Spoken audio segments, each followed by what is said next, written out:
working, maybe. It's got no screen, so I have no idea if this is working or not. However, what have I done? Well, it looks like our plug oiling problem has been solved. You can see this. But that's the back engine. No longer black as the black thing. Front engine, much the same as it was, but perhaps a bit cleaner. That one there I think may be misfiring. That one there, definitely misfiring, or not firing at all really. It's very oily and gleamy. I think that's down to the HT lead. So what I've done is I've ordered 8 meters of spiral wound silicon super duper HT lead, which I'm going to make my own ends on. In fact, I'll take the ends off these ones and put them on the new leads. Unfortunately they're red, which is all I could get. But hey, it's not exactly the subtlest of vehicles, and there'll only be 4 inches of red showing, if you pardon the phrase. So yeah, should be a lot better. I think there's no point in... I've done all the oxygen temperature sensor wires here, and this all runs back up to here, back up to the data logger, and that all works well, but there's no point in doing any more tuning, running, rolling roadie type stuff until I've got all 12 cylinders firing. So that's cool. Oh, what else? Oh yeah, I added a silencer to my... It's a bit more light. A bit more light. Click, click. There we go. I added a silencer to my exhaust extraction system. So that's now a double whammy, and that gives me enough flow for about 500 horsepower without restriction, which is nice. And I've made it all coupled with nuts rather, that'll allow me to fit 2 pipes to the 2 silencers, or vary the design.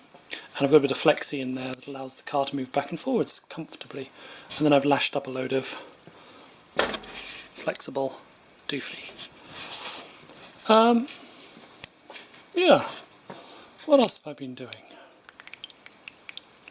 Data logging, faffing around with the Innovate stuff, which I couldn't get to work in the end, or at least the heat temperature logger I couldn't get to work. Oh yeah, it's not in here, but I've hooked another petrol tank, or gas tank, out of the stores that my friend Dennis O'Brien in Glasgow sent me.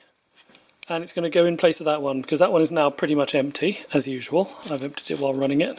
I accidentally left the pump off, cooling pump off the engine, which meant the vaporizers froze, which means they pumped in masses of neat propane, and my fuel level dropped drastically.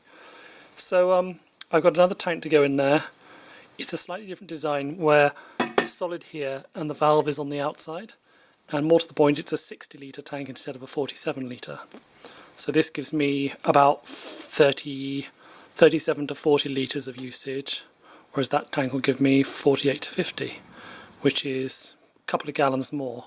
Might make all the difference when I'm stuck in the middle of France, 500 miles away from the nearest tank, to fill it up by. Yum, yum, yum. That's about it, I think. Had the oscilloscope on it yesterday, and the spark line is too long, which means my gap is too small. So I'm really looking forward to, with the new HT leads, opening up the gap on the plugs and possibly putting on my MSD ignitions, which would also make a difference. Interestingly, I made a new HT lead out of some scrap HT leads for this one, number 6, and that pipe, instead of blue, is now that colour, pale blue. So that was not firing properly, and still isn't. Same for those 2 end ones there. And interestingly, the further it gets away from the distributor, the more they misfire, I think, which supports the idea that these HT leads have had it. They are 1989. And although the ohms measure's about right, that's about 17,000 ohms, I think in usage they're having a bit of a sad experience and not managing to create fire in the hole. So there you go. That's about where I am now. Cheerio. Where's my button?